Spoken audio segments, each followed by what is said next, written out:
गोस्वामी तुलसीदास 11 अगस्त 1511-1623 मध्यकालीन हिंदी साहित्य के महान रामभक्त कवि थे। उन्होंने रामचरितमानस और हनुमान चालीसा जैसे विश्व प्रसिद्ध ग्रंथों की रचना की है। इन्हें आदिकाव्य रामायण के रचयिता महर्षि वाल्मीकि का अवतार भी माना जाता है। गोस्वामी तुलसीदास रामचरितमानस की रचना करते हुए जन्म रामबोला 11 अगस्त 1511 संवत 1568 शून्य श्रावण शुक्ल सप्तमी शुक्रवार 1 सोरो शुकर क्षेत्र जनपद कासगंज उत्तर प्रदेश भारत। मृत्यु 30 अगस्त 1623 संवत 1680 शून्य श्रावण शुक्ल सप्तमी गुरुवार। वाराणसी गुरु शिक्षक शुकर क्षेत्र सोरो निवासी पंडित नरसिंह चौधरी। खिताब सम्मान गोस्वामी अभिनव वाल्मीकि इत्यादि। साहित्यिक कार्य रामचरितमानस विनयपत्रिका दोहावली कवितावली हनुमान चालीसा वैराग्य संदीपनी जानकी मंगल पार्वती मंगल इत्यादि। कथन सिय राम में सब जग जानी करो प्रणाम जोरी जुग पानी। रामचरितमानस 1.8.2 धर्म हिंदू दर्शन विशिष्ट द्वैत। श्री रामचरितमानस का कथानक रामायण से लिया गया है। ब्रजावधि में रचित श्री रामचरितमानस लोक ग्रंथ है और इसे उत्तर भारत में बड़े भक्तिभाव से पढ़ा जाता है। इसके बाद ब्रजभाषा में रचित विनय पत्रिका उनका एक अन्य महत्वपूर्ण काव्य है। महाकाव्य श्री रामचरितमानस को विश्व के 100 सर्वश्रेष्ठ लोकप्रिय काव्यों में 46वां स्थान दिया गया। तुलसीदास जी रामानंद संप्रदाय के अनुयायी थे। 2 तुलसीदास का जन्म हिंदू कैलेंडर माह श्रावण जुलाई अगस्त के उज्ज्वल आधे शुक्ल पक्ष के 7वें दिन सप्तमी 11 अगस्त 1511 उत्तर प्रदेश के सोरो गांव में हुआ था। यद्यपि उनके जन्मस्थान के रूप में 3 स्थानों का उल्लेख किया गया है। 2012 में सोरो को उत्तर प्रदेश सरकार द्वारा आधिकारिक रूप से तुलसीदास का जन्मस्थान घोषित किया गया था। उनके माता पिता हुलसी और आत्माराम दुबे थे। अधिकांश स्रोत उन्हें भारद्वाज गोत्र वंश के सनाद्य ब्राह्मण के रूप में पहचानते हैं। तुलसीदास और सर जॉर्ज ग्रियर्सन उनके जन्म का वर्ष विक्रम 1568-1511 ही बताते हैं। इन जीवनीकारों में रामकृष्ण गोपाल भंडारकर रामगुलाम द्विवेदी जेम्स लोचट एफेल्ड स्वामी शिवानंद और अन्य शामिल हैं। वर्ष 1497 भारत में और लोकप्रिय संस्कृति में कई वर्तमान जीवनियों में दिखाई देता है। इस वर्ष से असहमत जीवनीकार तर्क देते हैं कि इससे तुलसीदास का जीवन काल 126 वर्ष के बराबर हो जाता है, जो उनके विचार में असंभव नहीं तो कम नहीं है। इसके विपरीत रामचंद्र शुक्ल कहते हैं कि तुलसीदास जैसे महान आत्मा के लिए 126 वर्ष की आयु असंभव नहीं है। भारत सरकार और प्रांतीय सरकारों ने लोकप्रिय संस्कृति में तुलसीदास के जन्म के वर्ष के अनुसार वर्ष 2011 ही में तुलसीदास की 500वीं जयंती मनाई। किंवदंती है कि तुलसीदास का जन्म 12 महीने गर्भ में रहने के बाद हुआ था। जन्म के समय उनके मुंह में सभी 32 दांत थे। उनका स्वास्थ्य और रूप 5 साल के लड़के जैसा था और वह अपने जन्म के समय रोए नहीं बल्कि राम का उच्चारण किया। इसलिए उनका नाम रामबोला शाब्दिक रूप से वह जिसने राम का उच्चारण किया रखा, जैसा कि तुलसीदास स्वयं विनय पत्रिका में बताते हैं। मूल गोसाई चरित के अनुसार उनका जन्म भुक्तमूल नक्षत्र के तहत हुआ था, जो हिंदू ज्योतिष के अनुसार पिता के जीवन के लिए तत्काल खतरा पैदा करता है। उनके जन्म के समय अशुभ घटनाओं के कारण उन्हें चौथी रात को उनके माता पिता ने त्याग दिया। अपनी रचनाओं कवितावली और विनय पत्रिका में तुलसीदास ने अपने माता पिता द्वारा अशुभ ज्योतिषीय विन्यास के कारण जन्म के बाद उन्हें त्यागने की पुष्टि की है। चुनिया बच्चे को अपने गांव हरिपुर ले गई और 5.5 साल तक उसकी देखभाल की, जिसके बाद उसकी मृत्यु हो गई। रामबोला को एक दरिद्र अनाथ के रूप में खुद की देखभाल करने के लिए छोड़ दिया गया था और वह भिक्षा मांगते हुए दर दर भटकता रहा। ऐसा माना जाता है कि देवी पार्वती ने एक ब्राह्मण महिला का रूप धारण किया और रामबोला को हर दिन भोजन कराया। या वैकल्पिक रूप से अनंताचार्य के शिष्य रामबोला को तुलसीदास के नए नाम के साथ विरक्त दीक्षा वैरागी दीक्षा दी गई। तुलसीदास ने विनय पत्रिका के एक अंश में अपने गुरु के साथ पहली मुलाकात के दौरान हुए संवाद का वर्णन किया है। जब वे 7 साल के थे तो उनका उपनयन पवित्र धागा समारोह माघ जनवरी फरवरी के महीने के शुक्ल पक्ष के 5वें दिन अयोध्या में नरहरिदास द्वारा किया गया था, जो राम से संबंधित एक तीर्थ स्थल है। तुलसीदास ने अयोध्या में अपनी शिक्षा शुरू की। कुछ समय बाद नरहरिदास उन्हें एक विशेष वराह क्षेत्र सोरो वराह को समर्पित मंदिर वाला एक पवित्र स्थान विष्णु का वराह अवतार ले गए, जहां उन्होंने पहली बार तुलसीदास को रामायण सुनाई। तुलसीदास ने रामचरितमानस में इसका उल्लेख किया है। देवनागरी मैं पुनि निज गुर सना सुनी कथा सो सुकर खेता समुची नहीं तासा बालापना तब अति रहे। और फिर मैंने वही कथा अपने गुरु से सुकरखेत वराह क्षेत्र सोरो में सुनी। मुझे तब ये समझ में नहीं आया, क्योंकि मैं बचपन में पूरी तरह से ज्ञानहीन था। रामचरितमानस 1.30 अधिकांश लेखक तुलसीदास द्वारा संदर्भित वराह क्षेत्र को सुकर क्षेत्र के साथ आधुनिक कासगंज में सोरो वराह क्षेत्र के रूप में पहचानते हैं। तुलसीदास ने रामचरितमानस में आगे उल्लेख किया है कि उनके गुरु ने उन्हें बार बार रामायण सुनाई, जिससे उन्हें कुछ हद तक समझ में आया। तुलसीदास बाद में पवित्र शहर वाराणसी आए और गुरु शेष सनातन से 15-16 वर्षों की अवधि में संस्कृत व्याकरण, 4 वेद, 6 वेदांग, ज्योतिष और हिंदू दर्शन के 6 विद्यालयों का अध्ययन किया, जो वाराणसी के पंचगंगा घाट पर स्थित थे। शेष सनातन नरहरिदास के मित्र और साहित्य और दर्शन के प्रसिद्ध विद्वान थे। तुलसीदास की वैवाहिक स्थिति के बारे में दो विपरीत विचार हैं।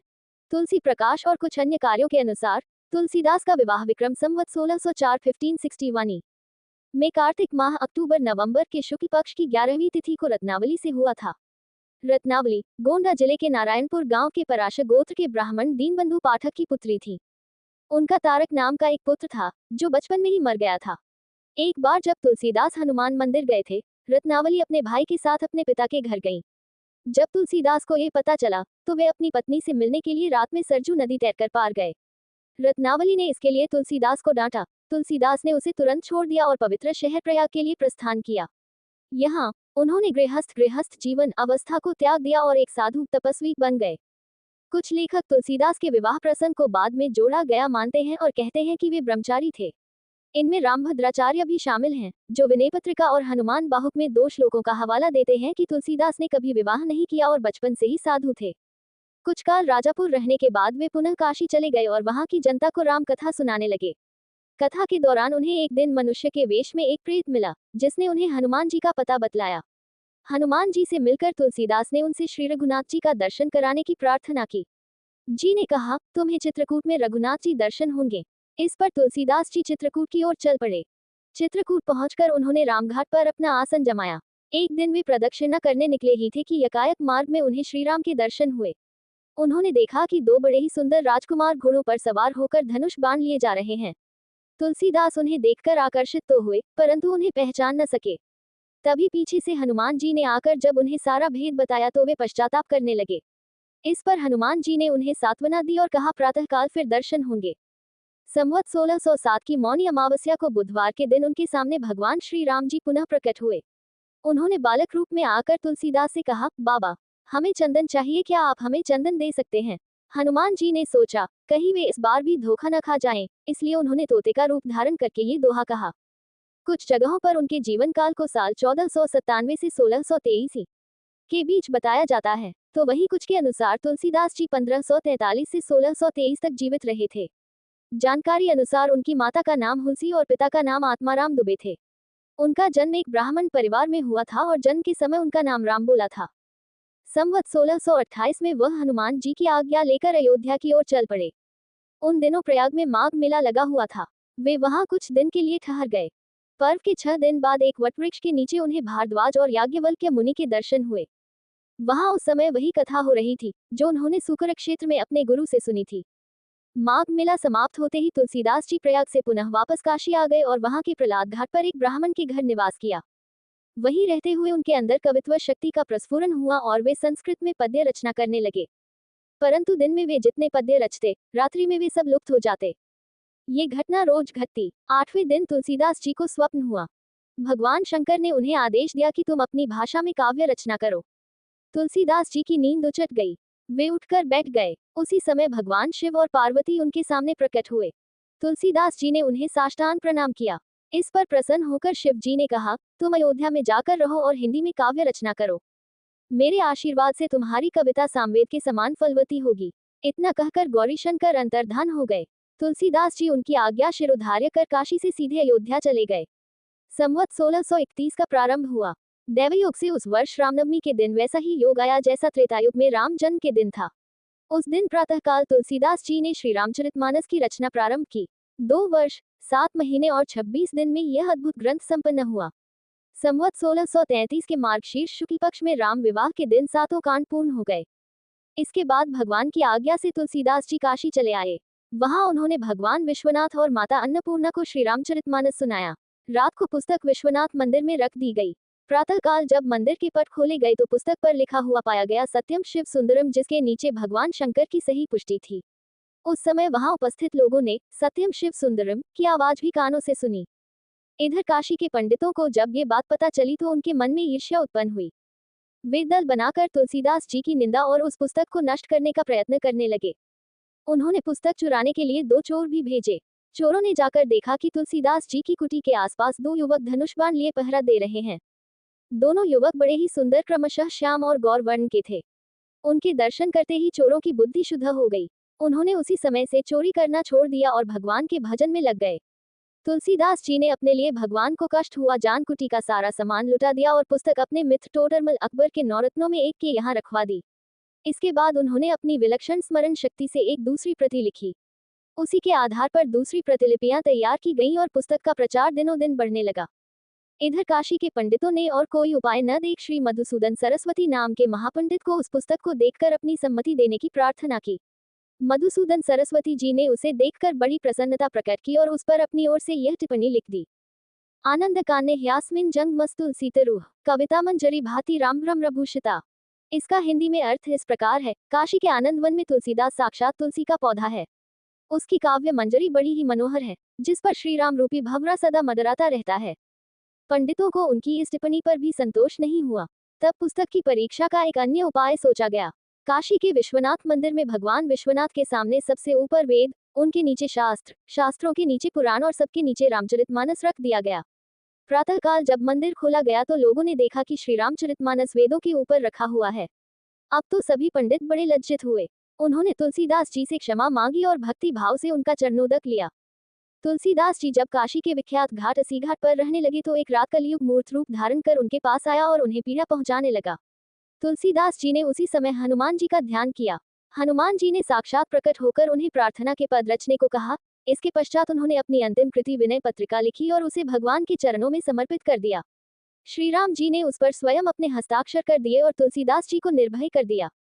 संवत 1680 में श्रावण शुक्ल सप्तमी को तुलसीदास जी ने राम राम कहते हुए अपना शरीर का परित्याग किया। तुलसीदास जी की हस्तलिपि अत्यधिक सुंदर थी, लगता है जैसे उस युग में उन्हें कैलोग्राफी की कला आती थी। उनके जन्म स्थान सोरो के तुलसीपीठ में श्री रामचरितमानस के बालकांड व अरण्यकांड की एक एक प्रति सुरक्षित रखी हुई है। ब्यूटी इन रामचरितमानस पुस्तक के लेखक एडमंड जे. बेबिन्यू कहते हैं कि अगर तुलसीदास यूरोप या अमेरिका में पैदा हुए होते पुरातत्ववेत्ता F.R. अल्चिन, जिन्होंने विनय पत्रिका और कवितावली का अंग्रेजी में अनुवाद किया, के शब्दों में उत्तर भारत के एक बड़े हिस्से के लोग तुलसीदास के लिए उसी तरह का सम्मान पाते हैं जैसा कि बाइबल के मूल जर्मन भाषा में अनुवादक लूथर को मिलता था। अल्चिन ने यह भी उल्लेख किया है कि रामचरितमानस की तुलना न केवल वाल्मीकि की रामायण से की गई है, बल्कि स्वयं वेदों, भगवद गीता, कुरान और बाइबल से भी की गई है। अनेस्टवुड ने अपनी रचना an Englishman defends mother India में माना है रामचरितमानस को लैटिन और ग्रीक भाषाओं की सर्वश्रेष्ठ पुस्तकों से श्रेष्ठ माना जाता है। तुलसीदास को भक्त शिरोमणि भी कहा जाता है, जिसका अर्थ है भक्तों में सर्वोच्च रत्न। विशेष रूप से उनकी कविता के बारे में तुलसीदास को कई आलोचकों द्वारा रूपक का सम्राट और उपमाओं में पारंगत कहा गया है। हिंदी कवि अयोध्या सिंह उपाध्याय हरिऔध ने तुलसीदास के बारे में कहा, कविता करके तुलसी न लसे कविता लसी पा तुलसी की कला, कविता करा के तुलसी न ले से कविता करा के तुलसी की कला। तुलसीदास काव्य रचना करके नहीं चमके, बल्कि काव्य स्वयं तुलसीदास की कला पाकर चमका। हिंदी कवि महादेवी वर्मा ने तुलसीदास पर टिप्पणी करते हुए कहा कि अशांत मध्य युग में भारत को तुलसीदास से ज्ञान प्राप्त हुआ। उन्होंने आगे कहा कि आज जैसा भारतीय समाज मौजूद है, वह तुलसीदास द्वारा निर्मित एक इमारत है, और आज हम जिस राम को जानते हैं, वह तुलसीदास के राम श्री रामचरितमान गोस्वामी तुलसीदास द्वारा 16वीं सदी में रचित प्रसिद्ध महाकाव्य है। इसके नायक मर्यादा पुरुषोत्तम राम है और इसकी भाषा अवधी है। इस ग्रंथ को अवधी साहित्य, हिंदी साहित्य की एक महान कृति माना जाता है। इसे सामान्यतः तुलसी रामायण या तुलसीकृत रामायण भी कहा जाता है। श्री रामचरितमानस भारतीय संस्कृति में एक विशेष स्थान रखता है। श्री रामचरितमानस की लोकप्रियता अद्वितीय है। उत्तर भारत में रामायण के रूप में बहुत से लोगों द्वारा प्रतिदिन पढ़ा जाता है। शरद नवरात्रि में इसके सुंदरकांड का पाठ पूरे 9 दिन किया जाता है। रामायण मंडलों द्वारा मंगलवार और शनिवार को इसके सुंदरकांड का पाठ किया जाता है। 1-2 रामचरितमानस। श्री रामचरितमानस का आवरण, जानकारी, धर्म, हिंदू धर्म। लेखक गोस्वामी तुलसीदास। भाषा हिंदी की बोली अवधी। श्री रामचरितमानस के नायक श्री राम हैं, जिनको एक मर्यादा पुरुषोत्तम के रूप में दर्शाया गया है, जो कि मान्यताओं के अनुसार अखिल ब्रह्मांड के स्वामी हरि नारायण भगवान के अवतार है, जबकि महर्षि वाल्मीकि कृत रामायण में श्री राम को एक आदर्श चरित्र मानव के रूप में दिखाया गया है, जो संपूर्ण मानव समाज को ये सिखाता है जीवन को किस प्रकार जिया जाए, भले ही उसमें कितने भी विघ्न हो। प्रभु श्री राम सर्वशक्तिमान होते हुए भी मर्यादा पुरुषोत्तम है। गोस्वामी जी ने रामचरित का अनुपम शैली में दोहों, चौपाइयों, सोठों तथा छंद का आश्रय लेकर वर्णन किया है। 3, 4, 5, 6 श्री रामचरितमानस की रचना में 2 वर्ष 7 माह 26 दिन का समय लगा था और उन्होंने इसे संवत 1633-1576 ईस्वी के मार्गशीर्ष शुक्ल पक्ष में राम विवाह के दिन पूर्ण किया था। तुलसीदास जी का जन्म और मृत्यु के बारे में अलग अलग जानकारी मौजूद है। तुलसीदास जी का जन्म उत्तर प्रदेश के राजापुर गांव में संवत 1589 यानी 1532 ईस्वी में हुआ था। कुछ जगहों पर तुलसीदास जी का जन्म साल 1543 ईस्वी में बताया गया है। तुलसीदास जी की मृत्यु संवत 1680 यानी 1623 ईस्वी में काशी में हुई थी। माना जाता है कि तुलसीदास जी की मृत्यु बनारस के 80 घाट के आसपास हुई थी। तुलसीदास जी से जुड़ी कुछ और जानकारी। तुलसीदास जी के पिता का नाम आत्माराम दुबे और मां का नाम हुलसी था। उनकी पत्नी का नाम रत्नावली था। तुलसीदास जी एक कवि और समाज सुधारक थे। तुलसीदास जी को संस्कृत का विद्वान माना जाता है। तुलसीदास जी ने रामचरितमानस और हनुमान चालीसा जैसे विश्व प्रसिद्ध ग्रंथों की रचना की है। तुलसीदास जी रामानंद संप्रदाय के अनुयायी थे। तुलसीदास जी को आदिकाव्य रामायण के रचयिता महर्षि वाल्मीकि का अवतार भी माना जाता है। तुलसीदास जी का जन्म और मृत्यु के बारे में अलग अलग जानकारी मौजूद है। तुलसीदास जी का जन्म उत्तर प्रदेश के राजापुर गांव में संवत 1589 यानी 1532 ईस्वी में हुआ था। कुछ जगहों पर तुलसीदास जी का जन्म साल 1543 ईस्वी में बताया गया है। तुलसीदास जी की मृत्यु संवत 1680 यानी 1623 ईस्वी में काशी में हुई थी। माना जाता है कि तुलसीदास जी की मृत्यु बनारस के 80 घाट के आसपास हुई थी। तुलसीदास जी से जुड़ी कुछ और जानकारी। तुलसीदास जी के पिता का नाम आत्माराम दुबे और मां का नाम हुलसी था। उनकी पत्नी का नाम रत्नावली था। तुलसीदास जी एक कवि और समाज सुधारक थे। तुलसीदास जी को संस्कृत का विद्वान माना जाता है। तुलसीदास जी ने रामचरितमानस और हनुमान चालीसा जैसे विश्व प्रसिद्ध ग्रंथों की रचना की है। तुलसीदास जी रामानंद संप्रदाय के अनुयायी थे। तुलसीदास जी को आदिकाव्य रामायण के रचयिता महर्षि वाल्मीकि का अवतार भी माना जाता है। इसी तरह का वीडियो देखने के लिए लाइक करें और सब्सक्राइब करें, हम बेल आइकन दबाना भूलिए।